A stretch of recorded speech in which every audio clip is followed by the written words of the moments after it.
Everyone, welcome back to home tutor. आज की इस वीडियो में हम करने वाले हैं कक्षा 7 के संस्कृत विषय के 8वें पाठ का अभ्यास।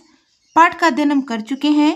वीडियो के लिंक नीचे डिस्क्रिप्शन बॉक्स, ऊपर आई बटन और एंड ऑफ द वीडियो मिल जाएगा, वहां से आप देख सकते हैं।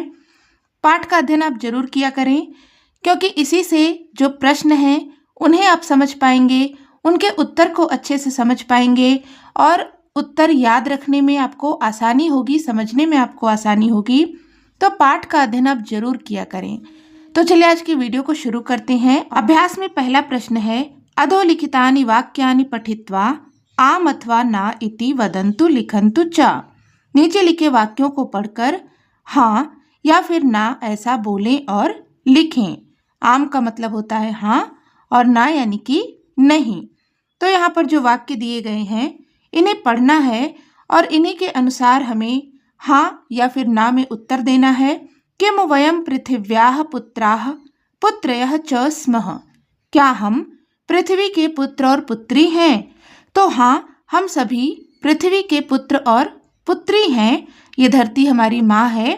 तो ये वाक्य सही है। इसका उत्तर जो है आएगा आम। यहाँ पर हम लिखेंगे आम। किम रत्नम अन्विष्यति। क्या रत्न ढूंढते हैं? इसका उत्तर होगा ना, यानी कि नहीं। रत्न नहीं ढूंढते, रत्नों को ढूंढा जाता है। तो यहाँ पर हम लिखेंगे ना। किम शीलम श्रेष्ठम आभूषणम अस्ति। क्या चरित्र श्रेष्ठ आभूषण है? तो यहाँ पर होगा आम, यानी कि हाँ। हाँ, शील श्रेष्ठ आभूषण है। फिर है, किम शरीरम आद्यम धर्म साधनम। क्या शरीर पहला धर्म का साधन है? तो इसका उत्तर भी होगा आम, यानी कि हाँ। किम गुणानाम सर्वदा एव आदरः भवति। क्या गुणों का हमेशा ही आदर होता है? तो इसका उत्तर होगा आम, यानी कि हाँ। हाँ, गुणों का हमेशा आदर होता है। किम क्रियाशीलः एव विद्वान भवति। क्या क्रियाशील ही विद्वान होता है? तो इसका उत्तर भी होगा आम, यानी कि हाँ। जो व्यक्ति क्रियावान है, सक्रिय है, वही विद्वान होता है। किम अस्माभिः केवलम मनोरंजकानि वाक्यानि वक्तव्यानि। क्या हमें केवल मनोरंजक वाक्य ही बोलने चाहिए? तो इसका उत्तर होगा नहीं। हमें हितकारी और मनोरंजक दोनों तरह के वाक्य बोलने चाहिए। ऐसे वाक्य जो मनोरंजक भी हों और हितकारी भी हों। केवल ऐसे वाक्य नहीं बोलने चाहिए जिनसे सिर्फ मनोरंजन हो। फिर है, यह सदा सुखम इच्छति किम सह विद्याम प्राप्नोति। जो हमेशा सुख की इच्छा करता है, सुख चाहता है, क्या वह विद्या प्राप्त करता है? इसका उत्तर होगा न, यानी कि नहीं। जो हमेशा सुख चाहता है उसे विद्या की प्राप्ति नहीं होती। प्रश्न संख्या 2 है, पाठस्य आधारेण अधोलिखितानां प्रश्नानां उत्तराणि एकपदेन लिखन्तु। पाठ के आधार पर नीचे लिखे प्रश्नों के उत्तर एक पद में लिखें। पहला है, आद्यम धर्म साधनम किम। पहला धर्म का साधन क्या है? इस प्रश्न का उत्तर है शरीरम, यानी कि शरीर। कीदृशम वचः मा ब्रूहि। किस प्रकार के वचन नहीं बोलने चाहिए? इस प्रश्न का उत्तर है दीनम, यानी कि दयनीय। दयनीय वचन नहीं बोलने चाहिए। फिर है, श्रेष्ठम आभूषणम किम अस्ति। श्रेष्ठ आभूषण क्या है? इस प्रश्न का उत्तर है शीलम, यानी कि चरित्र। सर्वेषां मनुष्याणां माता का अस्ति। सभी मनुष्यों की माता कौन है? इस प्रश्न का उत्तर है पृथ्वी।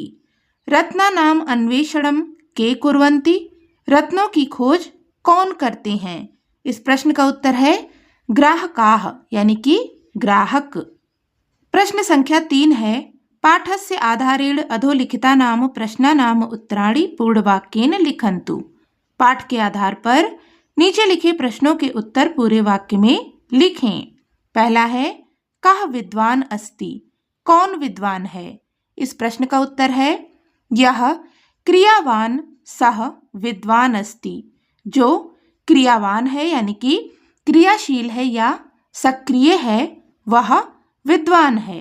दूसरा प्रश्न है, गुणेषु पूजा स्थानम किम। गुणियों में पूजा स्थान क्या है? अर्थात गुणियों में क्या पूजा जाता है, किसकी पूजा होती है? इस प्रश्न का उत्तर है गुणेषु पूजा स्थानम गुणाः भवन्ति। गुणियों में गुणों को पूजा जाता है या गुणों की पूजा होती है। कः विद्याम न प्राप्नोति, कौन विद्या नहीं प्राप्त करता? इस प्रश्न का उत्तर है यह सुखार्थी अस्ति सह विद्याम न प्राप्नोति। जो सुख चाहता है वह विद्या प्राप्त नहीं करता है। इसका उत्तर आप इस तरीके से भी लिख सकते हैं, यह सदैव सुखमिच्छति परिश्रमं न करोति अलसः अस्ति सह विद्याम न प्राप्नोति। जो हमेशा सुख चाहता है, परिश्रम नहीं करता, आलसी है, वह विद्या प्राप्त नहीं करता है। मनुष्यः विद्याम अर्थम च कथम साधयेत्। मनुष्य विद्या और अर्थ यानी कि धन को कैसे साधता है, सिद्ध करता है? इस प्रश्न का उत्तर है मनुष्यः षड्शः विद्याम कडशः अर्थम च साधयेत्। मनुष्य प्रत्येक क्षण से विद्या और प्रत्येक कण से धन को साधता है, यानी कि प्रत्येक क्षण का उपयोग करके विद्या को प्राप्त करता है और प्रत्येक कण के माध्यम से धन को प्राप्त करता है। कीदृशम वचनम दुर्लभम, किस प्रकार के वचन दुर्लभ हैं? इस प्रश्न का उत्तर है हितम मनोहारी च वचनम दुर्लभम। हितकारी और मनोहारी वचन दुर्लभ हैं। प्रश्न संख्या 4 है रेखांकित पदानि आधृत्य प्रश्न निर्माणम कुर्वन्तु। रेखांकित पदों पर आधारित प्रश्नों का निर्माण करें। यहाँ पर कुछ वाक्य दिए गए हैं जिनमें आप देख सकते हैं कुछ पदों को रेखांकित किया गया है। इन्हीं के आधार पर हमें प्रश्नों का निर्माण करना है। पहला है शीलम परम भूषणम, चरित्र सबसे बड़ा आभूषण है। यहाँ पर रेखांकित पद है शीलम। जब प्रश्न बनाएंगे तो हो जाएगा क्या सबसे बड़ा आभूषण है, संस्कृत में होगा किम परम भूषणम। फिर है मनुष्यः पृथिव्याः संतानः अस्ति, मनुष्य पृथ्वी की संतान है। यहाँ पर रेखांकित पद है पृथिव्याः। प्रश्न बनाएंगे तो होगा मनुष्य किसकी संतान है, संस्कृत में होगा मनुष्यः कस्याः संतानः अस्ति। गुणेषु लिंगम वयः च न महत्वपूर्णम। गुणियों में लिंग और आयु महत्वपूर्ण नहीं है। यहाँ पर रेखांकित पद है गुणेषु। इसकी जगह पर जब प्रश्न बनाएंगे तो होगा किन में लिंग और आयु महत्वपूर्ण नहीं है, संस्कृत में हो जाएगा केषु लिंगम वयः च न महत्वपूर्णम। हितकारकम मनोहारी च वचः दुर्लभम भवति। हितकारक और मनोहारी वचन दुर्लभ होता है। यहाँ पर रेखांकित पद है वचः। इसकी जगह पर जब प्रश्न बनाएंगे तो होगा हितकारी और मनोहर क्या दुर्लभ होता है, तो यहाँ पर हो जाएगा हितकारकम मनोहारी च किम दुर्लभम भवति।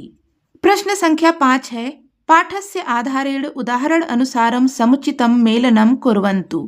पाठ के आधार पर उदाहरण के अनुसार समुचित मेल करें। यहाँ पर उदाहरण दिया गया है क्षणशः कणशः साधयेत्। प्रत्येक क्षण प्रत्येक कण सिद्ध करता है।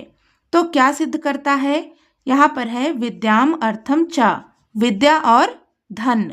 इसी प्रकार से सर्वश्रेष्ठम आभूषणम, सर्वश्रेष्ठ आभूषण है क्या है? यहाँ पर हो जाएगा शीलम। सबसे बड़ा आभूषण क्या है? शील यानी कि चरित्र है। तो इसको हम इसके साथ में मिला देंगे। रत्नम न अन्विष्यति तत्, रत्न नहीं ढूंढता उसे क्या किया जाता है? उसे ढूंढा जाता है। तो यहाँ पर होगा मृग्यते, मृग्यते यानी कि ढूंढा जाता है। तो इसे हम मिला देंगे इसके साथ में। फिर है आद्यम धर्म साधनम, पहला धर्म का साधन है। क्या है? पहला धर्म का साधन होता है शरीर। तो यहाँ पर हम मिलाएंगे शरीरम के साथ। हितकारकम मनोहारी च वचः, हितकारक और मनोहारी वचन। तो यहाँ पर हो जाएगा दुर्लभम। हितकारी और मनोहारी वचन कैसे होते हैं? दुर्लभ होते हैं। पूजा स्थानम, तो यहाँ पर हो जाएगा गुणाः। पूजनीय कौन है? गुण है। तो इनको मिला देंगे। प्रश्न संख्या 6 है पाठात अधोलिखितानाम पदानाम समानार्थक पदानि चित्वा लिखन्तु। पाठ से नीचे लिखे पदों के समानार्थक पद चुनकर लिखें। समानार्थक पद यानी कि समान अर्थ वाले पद, जिसे कि हम पर्यायवाची पद भी कहते हैं। जैसा कि उदाहरण में दिया गया है, सुतः, इसका समानार्थक पद है पुत्रः। दोनों का अर्थ समान होता है, पुत्र या बेटा। इसी प्रकार से प्रथमम यानी कि पहला, तो आपके पाठ में जो इसका समानार्थक पद आया है वो है आद्यम यानी कि पहला। दोनों का अर्थ होगा पहला। फिर है धनम यानी कि धन, तो इसका समानार्थक पद है अर्थम। धनम अर्थम दोनों का अर्थ होता है धन। अवस्था, अवस्था का समानार्थक पद होगा वयः। अवस्था और वयः इन दोनों का अर्थ होता है आयु। वचनम, इसका समानार्थक पद होगा वचः। दोनों का अर्थ होगा वचन या वाक्य। आचरणम, इसका समानार्थक पद होगा शीलम। दोनों का अर्थ है आचरण या चरित्र। प्रश्न संख्या 7 है, उदाहरण अनुसारम अधोलिखितेषु वाक्येषु रेखांकित पदानाम विभक्तिम निर्दिशन्तु। उदाहरण के अनुसार नीचे लिखे वाक्यों में रेखांकित पदों की विभक्ति निर्देश करें यानी कि बताएं। तो यहाँ पर कुछ वाक्य दिए गए हैं जिनमें आप देख सकते हैं कुछ पदों को रेखांकित किया गया है। हमें इन पदों का विभक्ति बताना है, यानी कि ये पद किस विभक्ति के हैं। जैसा कि उदाहरण में दिया गया है, यहाँ पर वाक्य है माता भूमि पुत्रो अहम पृथिव्याः। तो यहाँ पर रेखांकित पद है पृथिव्याः, जो कि है षष्ठी विभक्ति का पद। तो यहाँ पर लिखा है षष्ठी विभक्ति ही। इसी प्रकार से गुणाः पूजा स्थानम गुणिषु न च लिंगम न च वयः। तो यहाँ पर रेखांकित पद है गुणिषु, इसमें है सप्तमी विभक्ति, तो यहाँ पर हम लिखेंगे सप्तमी विभक्ति ही। शीलम परम भूषणम, यहाँ पर रेखांकित पद है शीलम, इसमें प्रथमा विभक्ति है, तो यहाँ पर हम लिखेंगे प्रथमा विभक्ति ही। क्षणसः कड़श्च एव विद्याम अर्थम च साधयेत, रेखांकित पद है विद्याम, इसमें द्वितीया विभक्ति है, तो यहाँ पर हम लिखेंगे द्वितीया विभक्ति ही। सुखार्थिनः कुतो विद्या कुतो विद्यार्थिनः सुखम, यहाँ पर रेखांकित पद है विद्यार्थिनः, तो इसमें प्रथमा और द्वितीया दोनों विभक्ति हैं। फिर है हितम मनोहारि च दुर्लभम वचः, यहाँ पर रेखांकित पद वचः है। वचः इस पद में प्रथमा विभक्ति का प्रयोग हुआ है, तो यहाँ पर हम लिखेंगे प्रथमा विभक्ति ही। प्रश्न संख्या 8 है, यत्र अग्रे स्वरः अस्ति तत्र अनुस्वारस्य स्थाने मा लिखित्वा वाक्यानि पुनः लिखन्तु। जहाँ आगे स्वर है वहाँ अनुस्वार के स्थान पर मा लिखकर वाक्यों को पुनः लिखें। इस प्रश्न को करने से पहले हमें यहाँ पर इसका नियम जान लेना है कि जिसके आगे स्वर है वहाँ पर अनुस्वार के स्थान पर मा लिखो। तो आप यहाँ पर एक वाक्य देखें जो उदाहरण में दिया गया है, न रत्नम अन्विष्यति, यहाँ पर रत्नम इस पद के अंत में अनुस्वार लगा है। तो ऐसा कोई भी पद जहाँ पर अंत में अनुस्वार लगा है और उसके बाद जो पद आता है उसका पहला वर्ण अगर स्वर से शुरू होता है, जैसे कि यहाँ पे अन्विष्यति, तो यहाँ पर आ क्या है, ये स्वर है। तो इस पद में अनुस्वार का प्रयोग ना करके यहाँ पर हम मकार का प्रयोग करते हैं, यानी कि मा लिखकर वहाँ पर हलंत लगा देते हैं। जैसा कि यहाँ पर लिखा गया है ना रत्नम अन्विष्यति, क्योंकि यहाँ पर आ स्वर है और इसके पहले अनुस्वार था, तो अनुस्वार ना लिख करके यहाँ पर मकार का प्रयोग होगा, यानी कि मा लिख करके हलंत लगाएंगे। इसी प्रकार से शरीरम आद्यम खलु धर्म साधनम, तो यहाँ पर देखो शरीरम, यहाँ पर क्या लगा हुआ है, अनुस्वार लगा है, और शरीरम इसके बाद में जो पद है आद्यम, तो आद्यम का आ ये स्वर है, तो यहाँ पर हम अनुस्वार ना लगा करके म लिखेंगे, मकार लगाएंगे। अब यहीं पर देखिए दूसरी चीज कि आद्यम इसमें भी अनुस्वार का प्रयोग हुआ है, तो ये सही है, यहाँ पर हम मकार नहीं लिखेंगे। क्यों? क्योंकि इसके बाद जो पद है इसमें जो ये पहला वर्ण है ख, ये व्यंजन है, तो अगर व्यंजन आएगा तो यहाँ पर हम अनुस्वार लगाएंगे और स्वर आएगा तो मकार लगाएंगे। इसलिए शरीरम में हमने मकार लगाया और आद्यम में हमने अनुस्वार लगाया। इसी तरह से वयम अद्यतनम पाठम पठामः। वयम, इसमें हम मकार लगाएंगे क्योंकि इसके बाद वाले पद में जो आ है वो स्वर है। अद्यतनम में हम अनुस्वार लगाएंगे क्योंकि इसके बाद वाला जो पद है इसका पहला जो वर्ण है पा, ये व्यंजन है। और पाठम में भी हम अनुस्वार लगाएंगे क्योंकि इसके बाद वाला जो पद है पठामः, इसमें ये जो पा है वो क्या है, व्यंजन है। त्वम अस्माकं गृहम आगच्छ। यहाँ पर त्वम इसके बाद वाले पद में है आ, ये स्वर है, तो यहाँ पर हम मकार लगाएंगे। अस्माकम, इसमें अनुस्वार रहेगा क्योंकि गृहम में जो गा है ये व्यंजन है। फिर गृहम आगच्छ, गृहम के बाद में आ, ये स्वर है, तो गृहम में हम लगाएंगे मकार।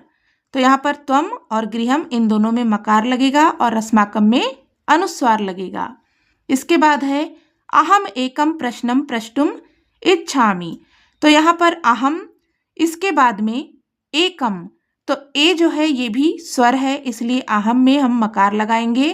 फिर एकम प्रश्नम, एकम में हम अनुस्वार लगाएंगे क्योंकि प्र, ये क्या है, ये व्यंजन वर्ण है। और प्रष्टुम इसके बाद है, प्रश्नम में भी अनुस्वार रहेगा क्योंकि प्रश्नम के बाद प्रष्टुम है, ये भी व्यंजन है। प्रष्टुम में हम मकार लगाएंगे क्योंकि इसके बाद वाला जो पद है इच्छामि, इसमें जो पहला वर्ण है ई, ये स्वर है। तो यहाँ पर अहम और प्रष्टुम इन दोनों में मकार लगेगा, एकम और प्रश्नम इन दोनों में अनुस्वार लगेगा। गुणम अर्जयितुम अधिकम प्रयत्नम करोतु। तो यहाँ पर गुणम, इसमें हम मकार लगाएंगे क्योंकि इसके बाद वाला जो पद है इसका पहला वर्ण आ, ये स्वर है। अर्जयितुम में भी मकार लगाएंगे क्योंकि इसके बाद वाला जो पद है उसका जो पहला वर्ण आ है ये स्वर है। अधिकम में हम मकार नहीं लगाएंगे, अनुस्वार ही रहेगा क्योंकि यहाँ पर प्रयत्नम जो प्रा है ये व्यंजन है। फिर प्रयत्नम में अनुस्वार लगा है, इसके बाद वाले पद में का, ये भी व्यंजन है, तो यहाँ पर भी ये अनुस्वार रहेगा। तो यहाँ पर दो जगहों पर मकार लगेगा, गुणम में और अर्जयितुम में, इन दोनों में मकार लगाएंगे। अधिकम और प्रयत्नम में मकार नहीं लगाएंगे, अनुस्वार लगाएंगे। इस प्रकार से हमने यहाँ पर इस पाठ का अभ्यास पूरा कर लिया है। पाठ से संबंधित कोई भी डाउट हो तो आप कमेंट करके पूछ सकते हैं। वीडियो हेल्पफुल लगी हो तो प्लीज़ इसे हाइप करें, लाइक करें, दोस्तों के साथ में शेयर करें और चैनल पर नए हैं तो सब्सक्राइब भी कर लें। मिलते हैं नेक्स्ट वीडियो में, तब तक के लिए take care and bye bye.